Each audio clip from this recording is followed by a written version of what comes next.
អូនដឹងទេបងញញឹមទាំងភ្នែកស្រពោនលាក់រឿងរ៉ាវដែលបេះដូងកំពុងតែស្រែកយំគ្រប់ពាក្យថាបងមិនអីទេគ្រាន់តែជាការសម្ដែងព្រោះខ្លាចអូនឃើញថាបងកំពុងបាក់បែករាល់យប់ដែលអូនគេងលក់ដោយស្នាមញញឹម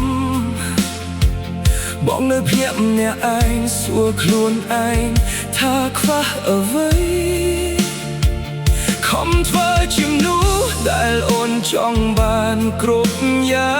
ងតែចុងក្រោយក៏មិនអាចក្លាយជាមនុស្សក្នុងចិត្តអូនបងទ្រាំយូរពេករហូតភ្លេចថាខ្លួនឯងឈឺសំតែងជាមនុស្សរឹងមាំរហូតភ្លេចថាខ្លួនឯងយំបងហត់ហត់នឹងសំដែងថាបងនៅតែខ្លាំងហត់នឹងលារបួសដែលអូនមិនធ្លាប់មើលឃើញ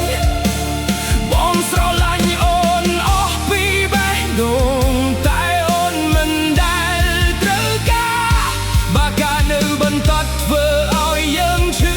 ជាងមកសូមឲ្យការបែកគ្នាជាចម្លើយចុងក្រោយទោះបងស្រឡាញ់អូនខ្លាំងប៉ុណ្ណាក៏ត្រូវលែងដៃអូនកុំញុំអី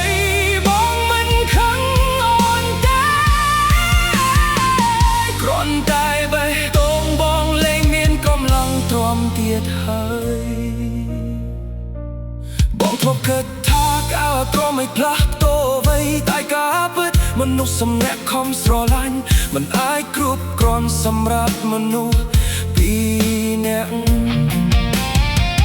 បងមិនស្ដីបន្ទោអូនទេព្រោះចិត្តមនុស្សមិនអាចបង្ខំឲ្យស្រឡាញ់វិញបានឡើយ